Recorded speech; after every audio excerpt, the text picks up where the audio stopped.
Crypto.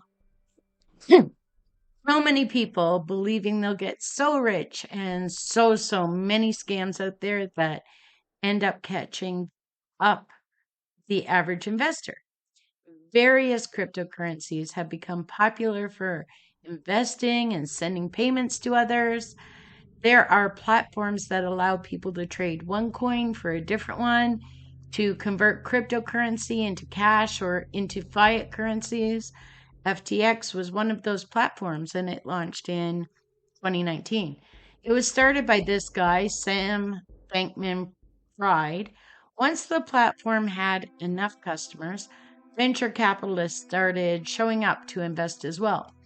In January 2022, the company was valued at $32 billion. The platform offered crypto wallets to be stored on the platform or separately. They bought up competitors, which made them bigger. Then hugely aggressive marketing campaigns made them bigger still.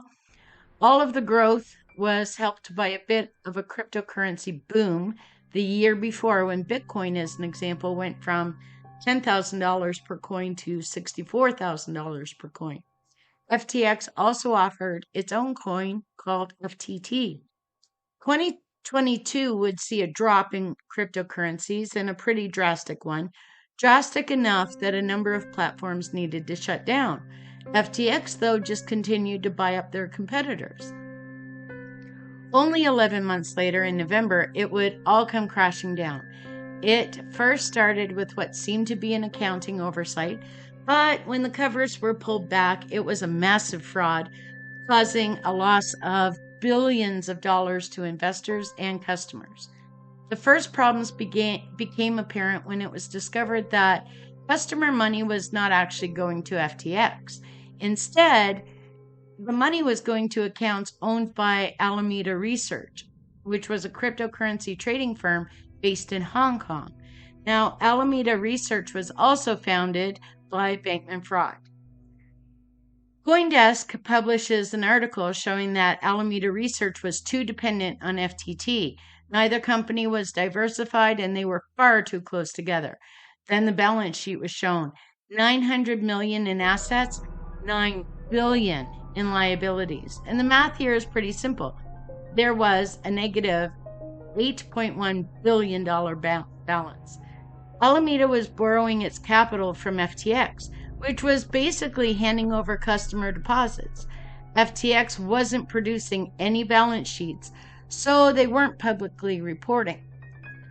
Their balance sheets were never audited because FTX was a private company. No audits meant that customers and investors could never be sure that the money had cash flow and was capable of covering their customer assets and their liabilities. When the balance sheets do come out, they show that they're less lucrative than Bankman Fried led people to believe. Shocker. FTX was just about set to be sold to a company called Binance.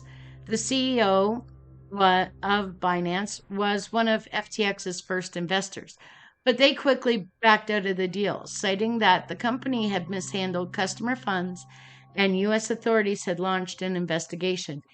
Dang. Binance announced publicly that it was going to sell all its FTT as a result of the mishandled money. Double dang. So, the value of FTT tanks, which makes FTX customers withdraw their money, and the whole thing just collapses in on itself. FTX loses billions. Billions that belong to their customers and investors. Bankman Fried is in hot water. He orders Alameda Research to sell assets to cover the withdrawals and looks for financing to save FTX. How much does he need? Well, we already covered that. $8.1 billion. Do you think anyone is going near him with $8.1 billion? With an FTC investigation going on and a major investor talking about mishandled money? With venture capitalists losing their investments? Oh no. Nope, no one's touching him. About halfway through the crash, the platform blocks customers from taking money out. They have no money to cover any of it, so they file for bankruptcy. Finance comes in again and says, well, we'll buy this up to prevent any further market crashing, But they pulled out again when they find out even more mishandling of customer funds than they did the first time. It turns out Bankman-Fried was taking FTX money to buy himself personal luxury items, finance all those grand marketing campaigns, and to make political donations. Bankman-Fried is arrested December 12, 2022 for a whack of fraud charges. He is then extradited from the Bahamas to the U.S. He's indicted on 8 different criminal charges, including money laundering, campaign finance violations, securities fraud, wire fraud. He has put on a $250 million bond. That is the largest federal bond amount in U.S. history. It was later revoked when he decided to play around with witnesses. Now, the government recovers about $5 billion in assets, and the total missing now is about $8 billion. It's not enough, though. FTX investors file a class action lawsuit against not just FTX, but celebrities who endorsed FTX. Ouch. Don't be hyping a Ponzi scheme, people.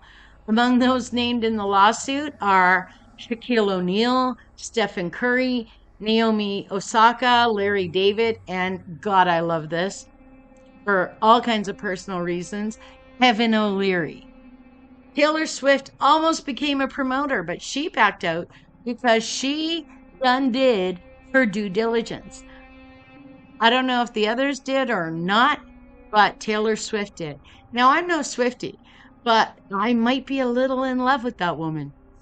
And an industry that was rather unregulated is now facing the wrath of U.S. lawmakers whose very wealthy friends have been affected and are now considering regulating it in similar ways that banks are regulated.